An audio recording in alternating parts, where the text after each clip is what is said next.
para mim é uma alegria poder compartilhar de certas coisas que estão relacionadas bem de perto com a minha área de trabalho e, acima de tudo, com quem eu sou com respeito ao cristianismo. Para muitas pessoas, a ideia do cristianismo, ela é muito legal para domingo. É excelente, não tem nada melhor do que um bom domingo na igreja. Mas segunda-feira a história é outra, porque você tem professor chato de biologia, os legais são de matemática e física, mas eu entendo que os outros são chatos. Então você tem aquela dificuldade, professor, chefe que amola, todo esse negócio. Mas domingo é um dia legal, é dia de igreja, é dia de encontrar gente só santa lá na igreja, né? Uma santidade dá até medo, assim. Então esse é o contexto nosso. Mas parece que cristianismo na segunda-feira não funciona tão bem. Funciona muito bem no final de semana. O que eu gostaria de desafiá-los durante esses dias é que o cristianismo funciona bem todos os dias. E um dos pontos centrais que eu gostaria de trabalhar com vocês, eu creio que muitos aqui estão na faixa de pré-universidade, universidade, alguns já saíram da universidade. Eu não sei quais são os resquícios que você trouxe consigo da universidade. Porque uma das coisas que mais impacta a vida das pessoas ao estudar é aquela impressão de que ciência e fé não se misturam. Então nós saímos com aquela impressão, legal, Deus falou assim que Ele criou o homem, tudo bem, eu entendo, é a maneira de Moisés ver como é que a coisa aconteceu. Mas vamos ser bem sinceros, todos nós já sabemos como a coisa aconteceu, certo? Numa atmosfera primitiva, num oceano primitivo, de praticamente alguns elementos químicos conhecidos, substâncias conhecidas, teve uma descarga elétrica, e daí isso aí criou os primeiros aminoácidos, esses aminoácidos foram juntando, formaram proteínas, daí você tem os dipeptídeos, os polipeptídeos, e a coisa vai, daqui a pouco você tem proteínas, e as proteínas, DNA, RNA, e aqui estamos nós. Passe de mágica, e a gente acredita. Essa é a nossa situação hoje. Está nadando contra a correnteza. Dá para perceber, né? É bem fácil a coisa, eu acho que é simples a gente ver a nossa situação. E não é fácil. Principalmente porque quando nós tratamos da questão de ciência, quando tratamos da questão de fé, existe o interesse em que essas duas coisas estejam desassociadas. Abram suas Bíblias, eu gostaria de ler apenas um versículo. Livro de Isaías, capítulo 5, verso 13. Isaías, capítulo 5, verso 13.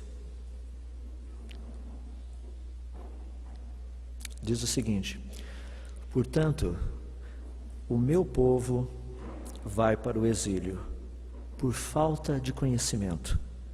A elite morrerá de fome e as multidões de sede. Portanto, o meu povo vai para o exílio por falta de conhecimento. A briga é séria. Você nada contra a correnteza, eu gostaria de ajudá-lo, pelo menos a nadar com grande eficiência contra a correnteza. Há pouco tempo atrás, eu estava dando palestra numa universidade, e uma pessoa, depois da palestra, chegou e falou assim: eu duvido que você acredita em tudo isso que você falou. Eu olhei para ele assim, falei assim, mas coisa mais esquisita, se eu duvidasse, se eu não acreditasse no que eu estou falando, eu seria um idiota estar aqui falando isso. É claro que eu acredito. Ele falou assim, porque se você acredita em tudo isso que você falou, você é a primeira pessoa de todos que eu já conheci na universidade, até hoje, que acreditam desse jeito. Eu falei, bem-vindo ao Matrix. É só desplugar, e você vai entender um pouquinho a realidade. Então eu gostaria de tratar com vocês algumas coisinhas. Gostaria de tratar em 3 áreas. Primeiro gostaria de traçar algumas definições, algumas considerações e fazer um estudo rápido. Eu entendo que o horário já é avançado, muitos de vocês viajaram bastante e eu não quero que vocês durmam. Portanto, eu vou procurar ser prático e objetivo. Comecemos com as definições. Quando nós tratamos de ciência e fé, eu gostaria de dar para vocês as definições que normalmente nós encontramos. Portanto, ciência vem do latim, conhecimento, a ideia de conhecimento, scientia. É o conjunto de informações sobre a realidade, de uma forma geral essa é a ideia. Fé, por outro lado, como nós temos no português, também vem do latim, da palavra fidere, que significa confiar, crer. Em última análise, as duas são muito interessantes, porque de uma certa forma, nós aprendemos por meio da universidade, da escola, do cursinho e de toda a influência que nós recebemos, que a coisa funciona mais ou menos desse jeito. Ciência trata de evidências, fé da falta de evidências. Ou seja, fé tem que ser um salto no escuro. Fé não pode ser em algo concreto. Eu gosto de definir fé com a seguinte ilustração: o que é e o que não é fé. Hoje em dia, existe uma grande confusão sobre isso. Então, vamos ao exemplo.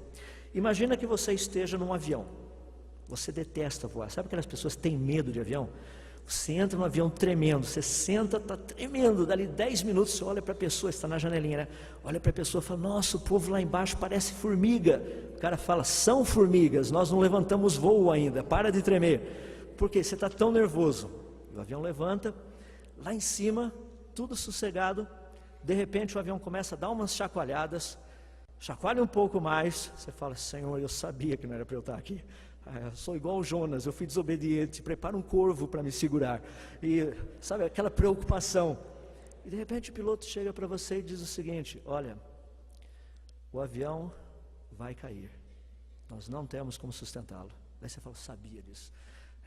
Tem jeito. Então eu gostaria que vocês se preparassem.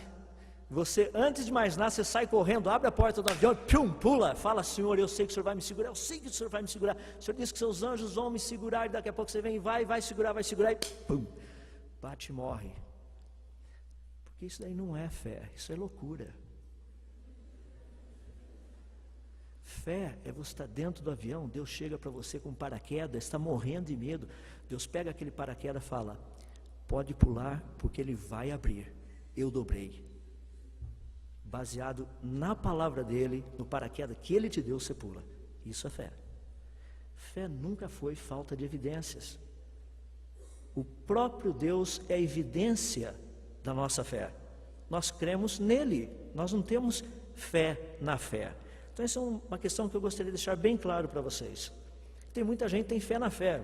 Pede para o irmão orar, porque se o irmão orar, a coisa acontece. Que legal, então a gente não precisa de Deus, vamos falar com o irmão. Não, fé tem que ser no Senhor Deus, daí a importância de conhecermos a palavra dele. Agora, deixe-me fazer algumas considerações com vocês. Vamos por etapa. O Márcio está me ajudando a controlar ali, então, se eu estiver falando e vocês não estiverem vendo, não olhem para mim, olhem para ele. Ele esqueceu de colocar o slide, então eu espero que ele não durma. Algumas considerações que eu queria fazer com vocês. Primeiro, sobre a questão da teoria da evolução. Eu acho que esse é o exemplo mais prático do que seria evolução. Dá para perceber que nós estamos evoluindo. Eu creio que logo a gente vai voltar a ser macaco se continuarmos nessa direção. Mas por que eu estou mencionando a teoria da evolução? Porque Jesus certa vez disse assim: cuidado com o fermento darwiniano. Você nunca leu isso na Bíblia, né? Lá está escrito o fermento dos saduceus, dos fariseus. Mas nós temos um fermento que tem preenchido as nossas vidas. Esse fermento é muito interessante, porque ele vem com a embalagem com um rótulo bem grandão escrito ciência. E pelo fato de ter o rótulo de ciência, você nem se preocupa de olhar o conteúdo, você come sem se preocupar. Então eu gostaria de tratar algumas coisas com vocês, especificamente, porque quando nós mencionamos essa questão, as pessoas geralmente falam assim: não, mas ciência é algo estabelecido, como você mesmo falou, ciência está relacionado com evidências. Deixe-me fazer a seguinte pergunta para você. A teoria da evolução, ela é uma teoria naturalista. Ela está baseada na proposta de que causas naturais criaram todas as coisas, o universo, inclusive a vida. Causas naturais, simplesmente questões naturais e espontâneas. Essa é uma proposta interessante, porque a maneira como ela foi colocada e a maneira como ela foi trabalhada, a melhor teoria para mostrar como isso supostamente teria acontecido é o que nós conhecemos hoje como darwinismo. Eu fico muito impressionado com essa proposta, a proposta darwiniana, porque a minha pergunta é a seguinte: quais foram os organismos iniciais? Nós não temos nenhuma evidência. Nós temos algumas hipóteses. Qual era a composição do oceano ou da atmosfera primitiva, onde esses tais organismos teriam supostamente surgido? Nós não temos nenhuma evidência, nós temos hipóteses. Quais seriam as condições dessa atmosfera ou desse oceano primitivo? Nós não temos nada, nenhuma evidência, nós temos apenas hipóteses.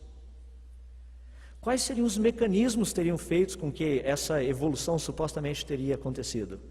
Nós não temos mecanismos, nós temos apenas hipóteses. Para aqueles que acham que eu estou brincando, qual a primeira lei da biogênese? A lei da vida gera vida, exato. Já imaginaram a evolução? A evolução vai contra a lei e diz que não vida gerou vida. Eu digo, todo livro de biologia começa criacionista. Vida gera vida. Depois eles tentam mostrar o contrário. Mas começa desse jeito. A proposta que eu tenho e que eu sempre menciono para as pessoas é que quando nós temos essas duas ideias, de um lado evolucionismo, do outro lado criacionismo, teoria naturalista e teoria criacionista, nós temos a ideia de um desenho inteligente, que é a proposta de como as coisas apareceram dentro do criacionismo. E deixe-me apenas esboçar rapidamente, eu vou trabalhar isso com mais detalhes durante os outros dias, principalmente quando nós tratarmos dos códigos secretos, vocês vão entender o porquê disso. Uma das coisas interessantes, quando nós olhamos para a natureza, nós percebemos que tudo possui um desenho, e um desenho muito inteligente. Mas o desenho inteligente apenas aponta para um desenho inteligente, só. O desenho inteligente não fala de um criador. Dentro da teoria do desenho inteligente, tem um grupo que são os criacionistas. Eles dizem que a causa do desenho inteligente é um criador. Mas não necessariamente um, pode ser 10, podem ser 20, 100, 500, ou um só. Dentro do dentro do criacionismo, tem um grupo que é chamado criação especial. Dentro desse grupo de criação especial, eles creem que o Criador é um ser, ele é pessoal, ele é onipotente, ele é onisciente, tudo mais, super poderoso, mas também não é tratado absolutamente nada a respeito de quem é esse ser. Isso é ciência, e a ciência termina aí. Quando eu discuto teologia, ou seja, que Deus criou o mundo, você fala, eu pensei que isso fosse ciência. Não, isso é teologia. Eu não tenho como provar que o mundo foi feito em 7 dias. Desculpe-me, em 6. É que o 7º ele descansou, e todo mundo gosta do descanso, então é bom incluir o 7º já na semana, que fica bom, né? Mas a ideia é que não tem como fazer isso cientificamente, isso aí é fé, é crer.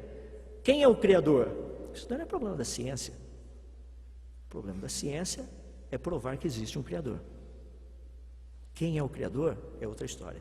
Agora é interessante porque essa ideia do desenho inteligente, do design inteligente como ele é conhecido, muitas pessoas nas universidades têm dito o seguinte: isso é uma tentativa dos evangélicos ou de gente que crê em alguma coisa em achar uma metodologia científica para falar da fé deles.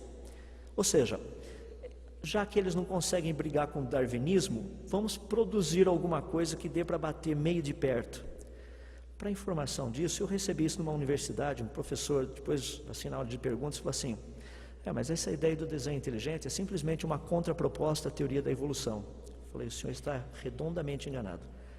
Por quê? Porque a tese do relojoeiro, onde está baseado o desenho inteligente, foi desenvolvida por William Paley no ano de 1802. Darwin leu os livros dele. Ou seja, a tese, a teoria do design inteligente apareceu pelo menos 50 anos antes da teoria darwiniana. Se alguma coisa está tentando combater alguma coisa, é o darwinismo tentando combater a teoria do desenho inteligente. Agora, não fiquem intimidados lá na escola, não, porque o pessoal vai falar para vocês, isso é uma proposta dos crentes, tá bom? Eu acho interessante, porque é uma proposta muito boa, se for dos crentes. Porque muitas pessoas acham que os crentes têm, sabe aquele cérebro mais ou menos de uma cilindrada só? Você compra o carro, vem com aquele negócio, carro de 16 válvulas, motor 1.0, você fala, nossa, isso daí sobe até a parede. Daí depois você pega para fazer sua primeira viagem, você percebe que ele não sobe nem uma rampinha leve. Você está com o seu pé lá no fundo, já chegou quase no asfalto e o carro não passa dos 80 ainda. Esse é 1.0. Esse é o cérebro de muitos crentes também. Não passa dos 80. QI. E Deus nos chama para termos a mente de Cristo. Eu pergunto, qual QI que você tem?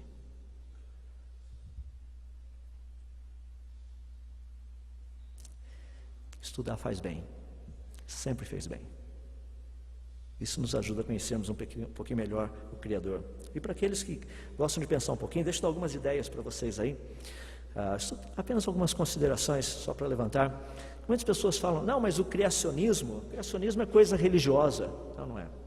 Veja um exemplo, o Dr. Michael Denton, ele disse o seguinte, pelo contrário, a inferência de planejamento, teoria da criação, é uma indução puramente a posteriori, significa depois que nós examinamos as evidências. Ela está baseada numa aplicação inexoravelmente consistente da lógica e da analogia. Guardem essa última frase. A conclusão pode ter implicações religiosas, mas ela não depende de pressuposições religiosas. O que eu quero dizer com isso? Aceitar que existe um Criador é um ato racional, perfeitamente racional, uma questão de causa primária. Aceitar quem é o Criador, isso daí é um ato de fé. Isso é uma questão, uma pressuposição religiosa. E nós precisamos entender a diferença dos dois. Porque tem muita gente lá na escola brigando com o professor de biologia, falando, não, mas Deus criou o mundo, Deus criou o mundo. Se o seu professor é ateu, ele não vai acreditar que Deus criou o mundo. Ele nem crê que Deus existe. Digo isso porque isso é a fé do ateu. O ateu, como aquele que crê em Deus, não tem como ir no laboratório e provar que Deus existe. Também não tem como provar que Deus não existe. Tudo uma questão de fé. Como eu brinco com o pessoal, tem uns que têm fé de mais, outros fé de menos, então é sempre esse processo. Para aqueles que entendem de cacofonia, sabem do que eu estou falando. Esse é um problema sério. Um problema muito sério. Um problema muito interessante para nós trabalharmos. Por quê? Em última análise, quando nós tratamos da proposta de uma boa teoria, a teoria ela tem que estar baseada em argumentos sólidos. Quando as pessoas dizem fé e ciência não se misturam, exatamente o que eles estão querendo dizer? Eles estão querendo dizer religião? Se a ideia é religião, tem algumas coisas que realmente não se misturam. Eu não tenho como provar que você nasceu de novo. Já pensou que maravilha? Você chega lá vibrando e fala, pai, mãe, fui lá para aquele acampamento de jovens, nasci de novo. Seu pai fala, ótimo, vamos fazer um teste de DNA. Leva você para o laboratório e vai fazer um teste de DNA. Teu DNA é exatamente igual àquele que você era antes, não mudou nada. Pelo menos eu espero que não. Vai ver que você está mutando, está virando um mutante aí, qualquer hora eu posso levar você nas minhas palestras, mostrar um exemplo de ET, coisa parecida assim. Mas tem como provar que você nasceu de novo em Cristo? Cientificamente falando, a resposta é não. Isso não. Então é importante nós percebermos que quando nós tratamos de ciência, ciência tem que estar baseada em certos conceitos. Se você puder dar uma olhadinha ali, baseado em observações científicas, que é o caso do criacionismo, da lógica científica, de leis científicas e de testes científicos. Então, num esboço rápido sobre ciência, essas são algumas ideias que eu gostaria de traçar para vocês. Mas dentro das considerações, eu gostaria de fazer mais algumas pequenas. Primeiro, as pessoas dizem que ciência e fé não se misturam. É interessante, universidades como Harvard, Princeton, Yale, Cambridge, Oxford, todas elas começaram como centros de estudos teológicos. Não é interessante? As pessoas falam para mim, mas por que você dá esse tipo de palestra na igreja? Eu falei, porque é normal. Por que não? Ah, mas na igreja é para falar apenas de coisas espirituais. Eu concordo. Plenamente espirituais. Quando eu falo de ciências, eu estou tratando do quê? Quando a gente está falando a respeito do Criador, nós estamos falando do quê? Todas elas se originaram desse jeito. Essas grandes universidades. E as pessoas não gostam de ler história. Isaac Asimov, na década de 80, ele disse que deveria ser eliminado da área de ciências tudo aquilo que se refere a Deus ou tem qualquer relação, conotação com Deus. Kepler era cristão. Vamos tirar as 3 leis de Kepler, as leis planetárias. Pensou que legal? A gente não conseguiria mandar mais satélite nem espaçonave para lugar nenhum, se a gente fosse seguir a ideia do Asimov. Isaac Newton era cristão. Já imaginou o que aconteceu com a física clássica? Vamos tirar Newton e tira a física clássica também. Eu começo a perguntar, sabe? Deixa eu continuar, daqui a pouco eu falo para vocês o que eu iria perguntar. Leonhard Euler, um dos maiores matemáticos que o mundo já conheceu, eu brinco com o pessoal, já mencionei para vocês, ele é o pai das funções, aquele negocinho f de x igual a x mais b, aquele negócio que todo mundo gosta. Você vai encontrar o cara no céu, já pensou que legal? Ele vai chegar para falar para você, falar, tudo é uma questão de x, não é? Sua vida foi simplesmente um x que Deus controlou todos os outros x, y e z. Todas as variáveis estavam perfeitamente controladas na equação de Deus. Verdade. Leonhard Euler foi um dos grandes cristãos que o mundo já conheceu. Só para você ter uma ideia, 1/3 de tudo que foi publicado na área de ciências durante a vida dele, foi ele quem escreveu. Já imaginou que legal você ter um professor de escola dominical desse jeito? Pessoal, eu quero integrá-los hoje com a essência do conhecimento de Deus. Ele coloca o símbolo da integral e bota uma baita equação lá do outro lado e fala, isso é integração. Vocês vão ver como é que funciona. Mas eu quero derivar para vocês algumas coisas importantes. Não somente isso, vocês vão entender a sua função no reino de Deus. E a coisa ia por aí afora. Outro cristão. Maxwell, criador da parte de eletricidade e magnetismo. Outro cristão também, como já mencionei. Se não fosse ele, nada dessa parafernália que vocês estão vendo aqui, estaria aqui. Foi ele quem nos agraciou com toda a parte de eletricidade e magnetismo, que nós aprendemos a como utilizar isso de uma forma eficiente, criando vídeo, criando áudio, computação digital e todo esse negócio. Joule, para mim é um dos caras que eu mais gosto na área de ciência. Também é outro cristão. Inclusive ele dizia o seguinte, o próximo passo após o conhecimento e a obediência à vontade de Deus, deve ser conhecer algo sobre os seus atributos de sabedoria, poder e bondade manifestos nas obras das suas mãos. Você esperaria encontrar isso em que tipo de livro? Que tal termodinâmica? Foi onde eu peguei essa pequena citação. Um livro de termodinâmica. É muito bom de vez em quando você encontrar umas coisas dessas.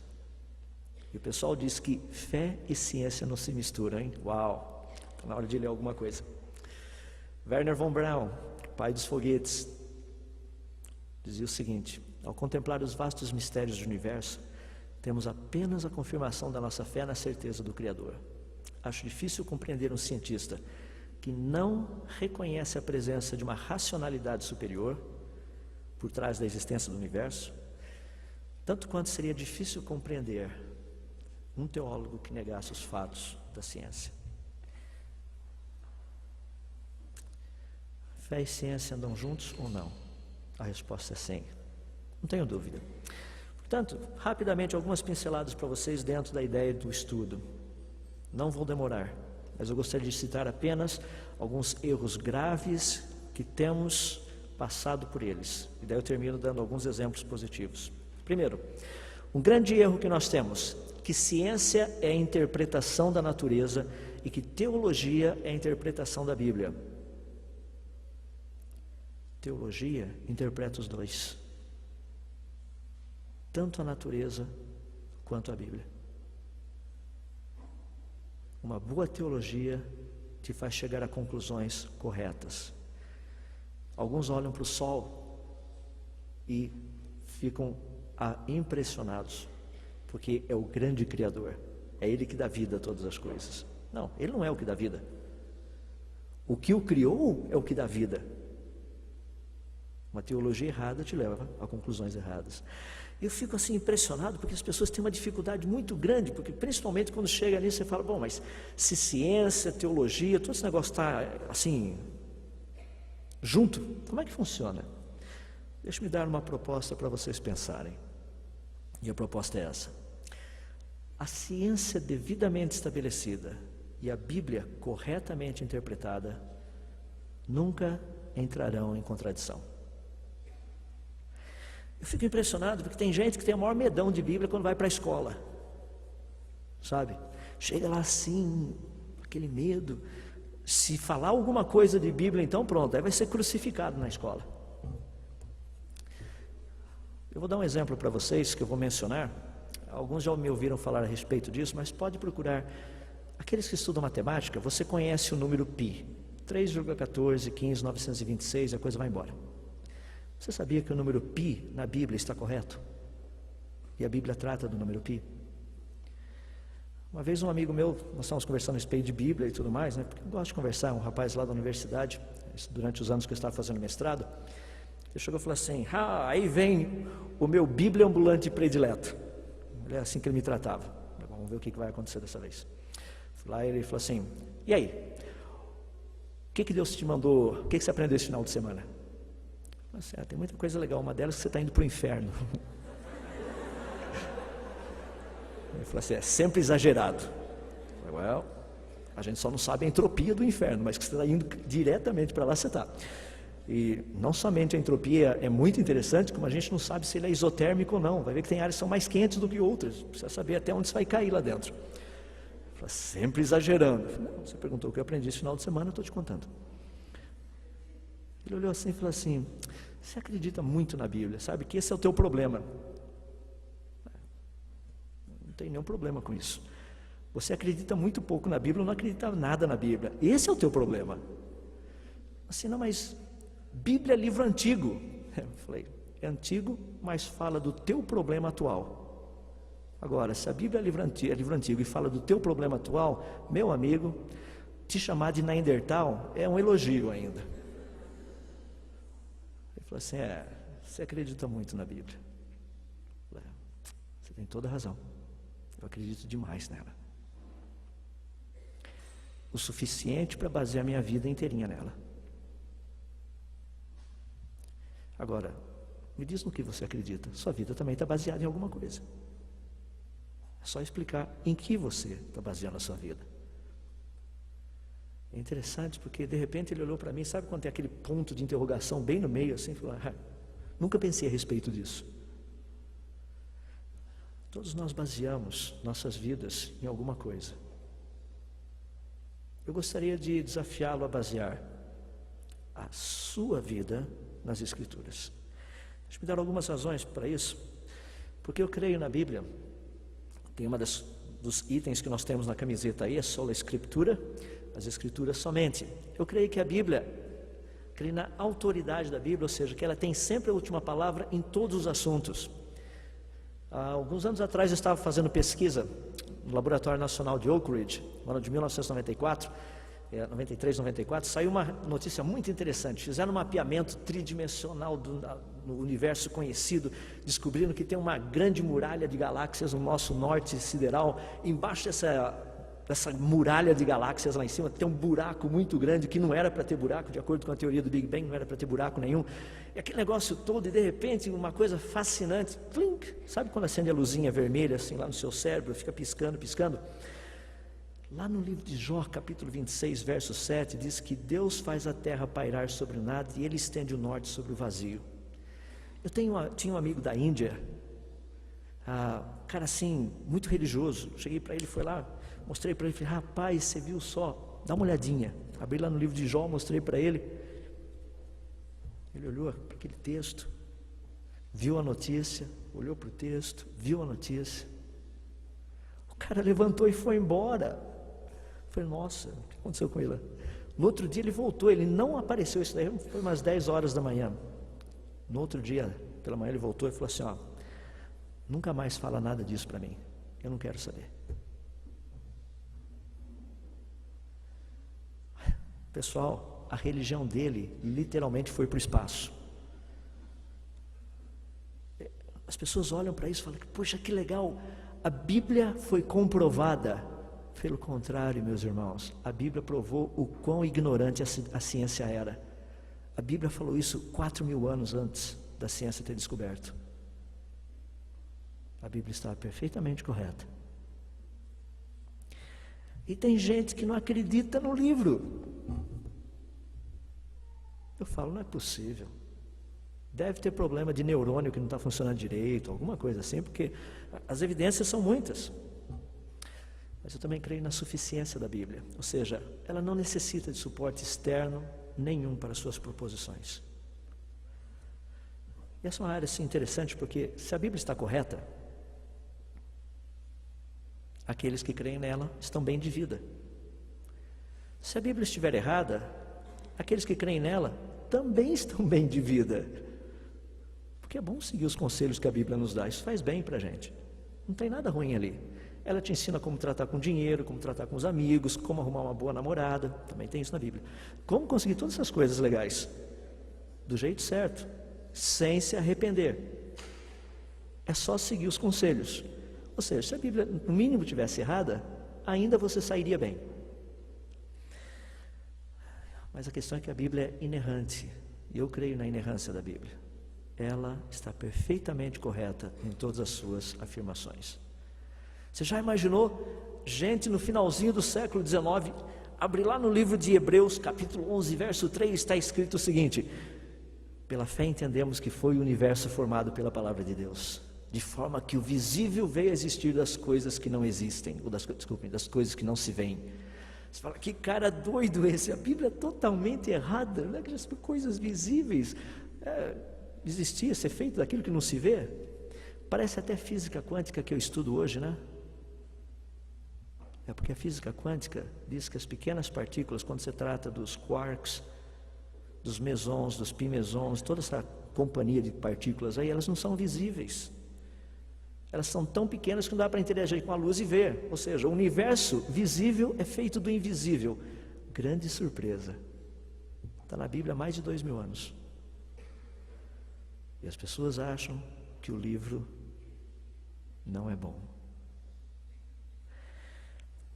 Estava dando palestras numa universidade e logo no final depois teve muitas perguntas sobre a Bíblia. Isso é bem interessante, porque sempre acaba acontecendo. A pergunta é quem é o Criador, todo aquele negócio, daí é uma questão de dar meu testemunho sobre a minha fé. Então comecei a falar, bom, o Criador para mim é Deus, o Deus da Bíblia, para ser mais específico. E é muito interessante porque depois veio um professor falar comigo o seguinte, falou, você me desculpa, mas eu não consigo acreditar na Bíblia. Não é mesmo? Não consigo. Imagina um livro que foi escrito há 2.000 anos atrás. Perguntei para ele, o senhor acredita no livro? Ele dava aula de biologia. Perguntei para ele, o senhor acredita no livro de biologia que está escrito ali? Ele falou assim, claro que sim. Se eu não acreditasse, eu não teria dando essa matéria. Falei, qual a edição do seu livro mesmo? Ele me deu a edição. Falei assim, interessante. O livro do senhor passa por revisão e o senhor acredita nele? A Bíblia nunca passou por nenhuma revisão, não precisa. O livro do senhor que passa por contínuas revisões, o senhor diz que vale a pena acreditar. Um outro que nunca passou por nenhuma revisãozinha, o senhor diz que não é digno de confiança. Me desculpa, o senhor não aceita porque o senhor não quer. Em última análise é isso. Eu quero dizer para vocês que a nossa fé é boa. Você não precisa ter medo da sua fé. E aqueles que não têm essa fé, você não sabe o que você está perdendo. Você está do lado de fora do Matrix. Está achando que você está numa boa e está lá plugado. E o povo só está sugando. Muito interessante. Só para a gente terminar, algumas questões aí que eu gostaria de deixar para vocês pensarem. A Bíblia nos diz o seguinte, livro de Jó, capítulo 21, verso 22. Acaso alguém ensinará ciência a Deus, a Ele que julga os que estão nos céus? Eu fico pensando, o pessoal chega e fala assim, não é que já se viu a Bíblia dizer que primeiro Deus criou luz, depois Deus criou no quarto dia os corpos celestes, sol, lua, estrelas, todos esses negócios aí, que coisa extremamente correta. Está correto. A ciência sabe que é desse jeito. Demorou quase 6.000 anos, mas que a gente chegou lá, a gente chegou lá. Primeiro, energia, luz, depois os corpos celestes. Correto. 1 Coríntios 2,16, pois quem conheceu a mente do Senhor para que o possa instruir? Eu fico tão impressionado, as pessoas chegam assim, querem dar umas ideias, falar, não, porque assim, assado. Não é legal a gente poder dar opinião para Deus? Tenho aprendido muito, depois que eu comecei a fazer física, como nós oramos para o nosso Deus. Pensa só que coisa fascinante. Você chega diante daquele que criou todo o universo, todas as coisas, e você manda ele fazer certas coisas, como se você soubesse o que deve ser feito. Já pensou que coisa? Eu tinha essa mania também nas minhas orações. Senhor faz isso, Senhor faz aquilo, Senhor nós decretamos, Senhor nós ordenamos. O que é isso? A gente tem mais que chegar com humildade diante dele, porque ele sabe o que eu preciso, não eu. Já imaginou? Senhor, nós precisamos de um planeta de massa aproximadamente equivalente a 800 vezes a massa da Terra, que seja numa órbita de aproximadamente 7 bilhões de quilômetros do Sol. E esse corpo celeste tem que ter uma velocidade angular tal que vai aspirar os cometas e pequenos asteroides e meteoritos em cima dele. Mas, Senhor Deus, será que o Senhor nunca pensou nisso? O nome do planeta é Júpiter, e é para isso que ele funciona. Ele é um grande aspirador de pó para o nosso planetinha chamado Terra. Foi pensado, foi planejado, não está lá por coincidência. Alguns anos atrás, um pequeno cometa, Schumacher-Levy, quebrou em vários pedaços. Um pedacinho, quer dizer, todos os pedaços caíram no planeta Júpiter. Um pequeno pedacinho que caiu em Júpiter deixou uma pequena cicatriz no planeta que daria para você colocar 8 planeta Terras nessa cicatriz. Já pensou uma pancada dessas em cima da gente? Eu não estaria aqui, você não estaria aqui agora. E daí a gente já estaria sabendo se a Bíblia estava certa ou não. Estaria todo mundo morto, literalmente. Ou seja, mas Deus faz essas coisas, e às vezes nós queremos dizer para Deus o que fazer. Quem conheceu a mente do Senhor para que o possa instruir? Pense nisso. Seria a natureza o livro de número 67? A Bíblia tem 66. Ou a natureza seria o livro número 67. Bom, Deus criou a natureza com propósito, e a Bíblia nos diz qual foi o propósito, mas é a Bíblia que diz qual é o propósito da natureza. A natureza não me diz nada disso. Eu acho interessante, as pessoas saem por aí falando assim, Deus é amor, Deus é juiz. Deus perdoa, Ele jamais inocenta o culpado. Você fala, poxa, mas você é sempre negativo, né? Você é sempre pensando do lado negativo. Não, porque a gente tem que conhecer o caráter de Deus, os dois lados.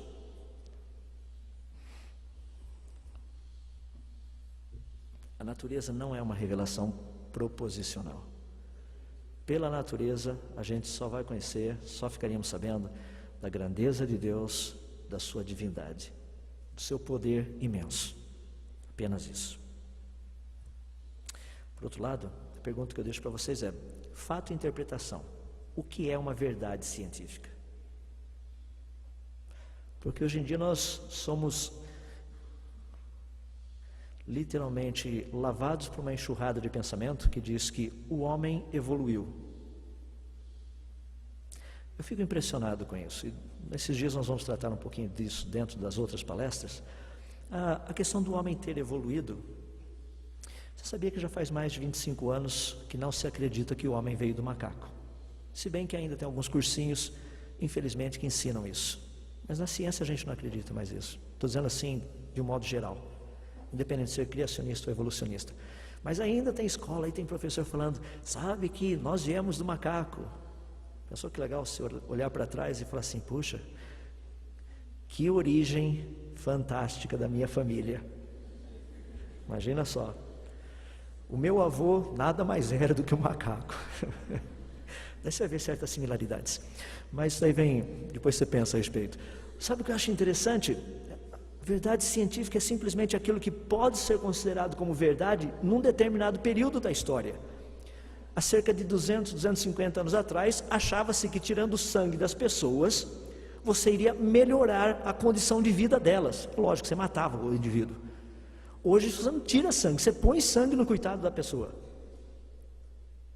Mas há 200, 250 anos atrás, essa era a verdade científica. Há cerca de 200 anos atrás, mais ou menos, tinha a teoria do flogístico. Era muito interessante, porque substâncias passam calor de uma para outra usando esse sisteminha aqui. Tinha um grupinho de rebeldes, Joule foi um deles. Falava assim, vocês estão errados. E sabe o que é pior de tudo? 99% da comunidade científica acreditava que o flogístico era a ideia, sem a menor sombra de dúvidas. É por aí o caminho. 99% estava errado.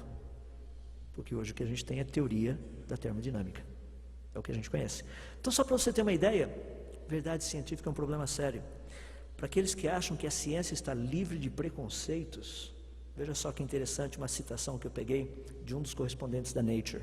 Ele disse o seguinte: mesmo que todos os dados apontem para um designer inteligente, ou seja, para um criador, tal como hipótese deve ser excluído da ciência por não ser naturalista. Para aqueles que acham que a ciência não é cheia de preconceitos, está na hora de você rever os seus conceitos. Qual a influência da ciência? Magisterial ou ministerial? Magisterial, ou seja, com respeito à razão, ela está acima das escrituras. Então, a ciência julga a Bíblia. Quanto à questão ministerial, não. Ciência deve estar submissa também à Bíblia. Você fala, puxa vida, mas você é físico, você acredita nisso? Claro que sim.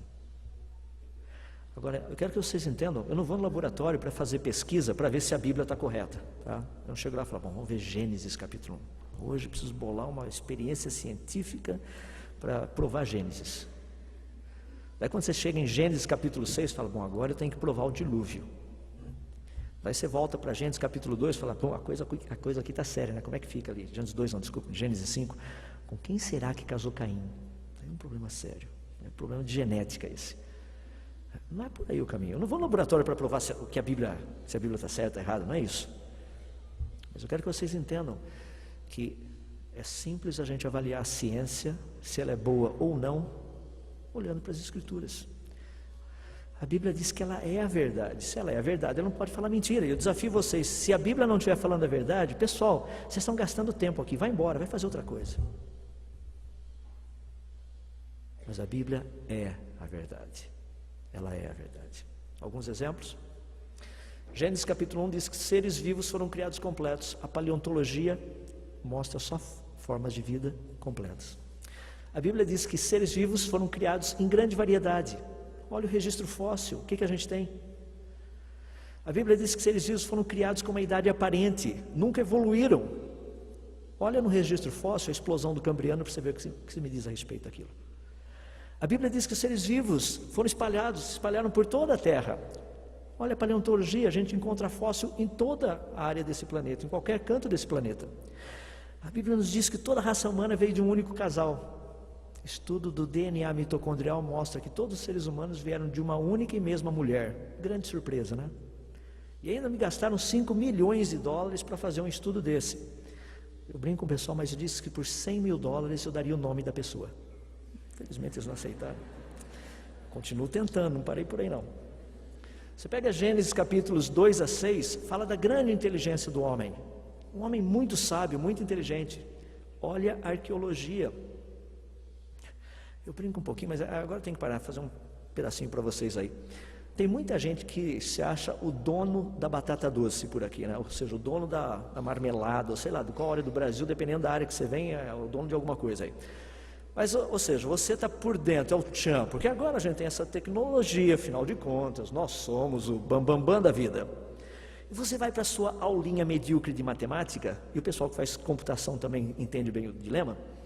Na matemática a gente trabalha com base 10, números que são 0, 1, 2, 3, 4, 5, 6, 7, 8, 9, 10, daí repete tudo de novo, 11, 12, 13, 14, depois vai embora.